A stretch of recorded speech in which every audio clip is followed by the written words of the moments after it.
जब मैं वापस घर आया तो घर का दरवाजा अंदर से बंद था।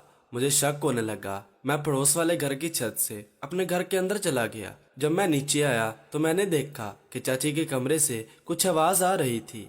जब मैंने खिड़की से अंदर झांक कर देखा तो मेरे होश उड़ गए, क्योंकि मेरी चाची तो मेरे पापा के साथ। मैंने इनकी वीडियो बना ली। अगले दिन मैंने जब वो वीडियो चाची को दिखाई तो चाची के होश उड़ गए। चाची बोली, तुम जो कहोगे मैं वो करूंगी, मगर प्लीज ये वीडियो किसी को मत दिखाना। फिर मैं चाची को अपने कमरे में ले गया।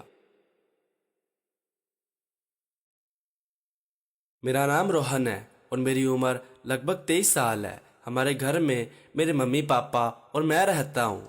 हमारा बड़ा परिवार था। परिवार में चाचा चाची भी थे। मेरे पापा आर्मी से रिटायर हो चुके थे और उन्होंने रिटायरमेंट के बाद घर में ही एक दुकान खोली थी। चाचा विदेश गए हुए थे। मेरी चाची देखने में बहुत सुंदर और आकर्षक थी। जब वो चलती थी तो बहुत ही आकर्षक लगती थी।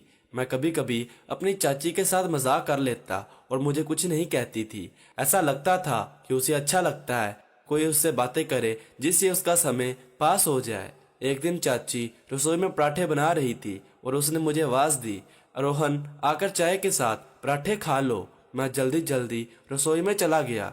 चाची ने मुझे प्लेट में 2 पराठे दिए और कहा, रोहन रसोई में ही बैठकर खा लो। मैं रसोई में ही बैठकर पराठे खाने लगा और चाय पीने लगा। इस दौरान हम बातें कर रहे थे। मैंने चाची से मजाक से कहा, चाची क्या आपको चचा के बिना आपका दिल लगता है? चाची ने कहा, रोहन देखो पैसा भी तो जरूरी है, पैसे से ही तो सब कुछ चलता है। रिश्तेदारी भी पैसे से ही चलती है और पैसे से ही इंसान रोटी खाता है। अगर चाचा यहाँ रहकर कमाते तो काम नहीं चलता, इसलिए उन्हें बाहर जाना पड़ा। मैंने कहा, चाची मैं इसकी बात नहीं कर रहा हूँ, मैं दूसरी बात कर रहा हूँ कि क्या आपका दिल यहाँ लगता है? चाची ने कहा, मैं क्या कर सकती हूँ, मुझे तो सब्र ही करना पड़ता है जब तक वो नहीं आते। मैंने नाश्ता किया और कहा, चाची मैं जा रहा हूँ। चाची ने कहा, जाते समय अपने पापा से कह देना कि आकर नाश्ता कर लें और तुम थोड़ी देर के लिए दुकान पर बैठ जाना। मैंने कहा, ठीक है चाची, मैं पापा को भेज दूंगा।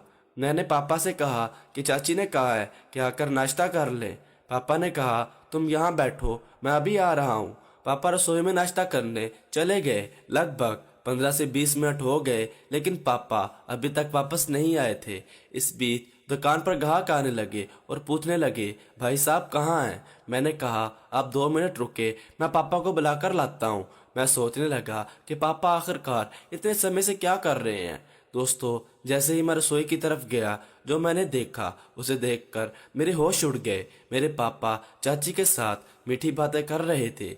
ये देखकर मैं वहीं रुक गया और फिर वापस दुकान पर चला गया। मैंने ग्राहकों से कहा, पापा थोड़ी देर में आ रहे हैं, वो कुछ काम कर रहे हैं। दोस्तों, मैं सोचने लगा कि चाची तो कह रही थी कि उसे सब्र करना पड़ता है, लेकिन वो तो पापा के साथ थी। मैंने इस बात पर ज्यादा ध्यान नहीं दिया, लेकिन अब मैं पापा और चाची पर नजर रखने लगा। जब कोई घर पर नहीं होता तो मैं समझ गया कि क्या चल रहा है। दोस्तों, अब मैंने भी सोच लिया कि मैं भी इस गंगा में हाथ धोऊंगा। एक दिन मम्मी ने पापा से कहा, मेरे साथ मायके चलो, मुझे जरूरी काम है। पापा ने कहा, रोहन को ले जाओ, मेरे पास समय नहीं है, मुझे दुकान भी देखनी है, मम्मी जी को भी काम करवाना है, तुम मेरे साथ ही चलो, रोहन के साथ नहीं। लेकिन पापा ने कहा, रोहन तुम अपनी मम्मी के साथ मामा के घर जाकर आओ, कोई ज़रूरी काम है। तब मैं समझ गया कि दाल में कुछ काला है। दोस्तों, मेरे दिमाग में एक विचार आया। मैंने सोचा, क्यों ना मैं मम्मी के साथ मामा के घर चला जाऊं और फिर इन्हें वहीं छोड़कर वापस आकर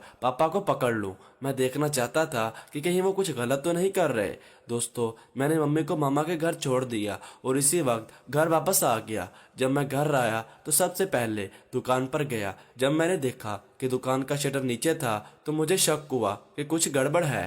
फिर मैंने घर के अंदर जाने की कोशिश की, लेकिन दरवाजा बंद था। मेरा शक और गहरा हो गया। मैंने पड़ोसियों के घर से होकर घर के अंदर जाने का फैसला किया। जब मैं अंदर पहुंचा तो किसी को पता नहीं था कि मैं घर में आ चुका हूं। पापा अपनी मस्ती में थे। मैंने अपना मोबाइल निकाला और चोरी छुपे इनका वीडियो बनाने लगा। ये वीडियो मेरे लिए चाची के खिलाफ सबूत हो सकता था। मैंने 5 मिनट का वीडियो बनाया। आप खुद सोचिए, 5 मिनट का वीडियो। इसके बाद मैं चुपचाप घर से निकल गया और फिर से मम्मी के पास लौट गया। मम्मी ने पूछा, रोहन कहाँ गए थे? मैंने कहा अपने दोस्त से मिलने गया था, वो पास में ही था। फिर हम शाम 4 बजे घर के लिए निकल गए। जब हम घर पहुंचे तो शाम के 6 बज चुके थे। चाची दाल सब्जी बना रही थी। फिर चाची सामान के लिए पापा के पास आई। मैं भी वही बैठा था। चाची ने पापा से कहा सब्जी बनाने के लिए कुछ सामान दे दो। पापा ने मुझे दुकान पर बैठने को कहा और खुद पिछले हिस्से में सामान लेने चले गए। पापा ने चाची से कहा आज रात मैं तुम्हारे पास आऊँगा, मेरा दिल बहुत कर रहा है। चाची ने कहा कोई बात नहीं, आप आ जाइए। दोस्तों, मैंने ये सब सुन लिया। मैंने सोचा कि आज रात इन पर नज़र रखूंगा। रात को सब लोग खाना खाकर सोने चले गए। पहले तो मैंने सोचा कि मम्मी को सब सच बता दूं, लेकिन फिर लगा कि इससे मामला तलाक तक पहुंच सकता है। रात के करीब 10:30 बजे पापा धीरे धीरे चाची के कमरे में चले गए। चाची ने भी अपना दरवाज़ा खुला छोड़ रखा था। पापा ने कमरे का दरवाज़ा बंद कर लिया। मैंने दबे पाँव उठकर पहले मम्मी को देखा, वो गहरी नींद में सो रही थी। मैंने खिड़की से झांककर देखा, लेकिन अंदर से सिर्फ आवाज़ें आ रही थी, कुछ दिखाई नहीं दे रहा था। आधे घंटे बाद पापा चाची के कमरे से बाहर आ गए और मम्मी के पास जाकर सो गए। फिर मैं भी अपने कमरे में चला गया। अगले दिन मैंने चाची से पूछा, चाची एक बात पूछूं, क्या पापा के साथ कुछ चल रहा है? चाची ने कहा तुम्हारा दिमाग खराब हो गया है, कैसी बातें कर रहे हो? मैंने कहा मैं जो कह रहा हूँ वो सच है। फिर मैंने मोबाइल निकाला और इन्हें रिकॉर्डिंग दिखा दी। चाची हैरान रह गई। मैंने कहा अगर तुम मुझे कुछ नहीं दोगी तो मैं मम्मी को सब सच बता दूंगा। चाची ने कहा ठीक है, मैं तैयार हूँ। इसके बाद जब घर में मौका मिलता था तो मैं चाची को अपने दोस्त के घर या फिर होटल में ले जाता और हम पूरी मस्ती करते थे। तो दोस्तों, अगर आपको ये कहानी पसंद आई हो तो वीडियो को लाइक कर दें और रोज़ाना एक नई कहानी सुनने के लिए हमारे चैनल को सब्सक्राइब कर दें। शुक्रिया।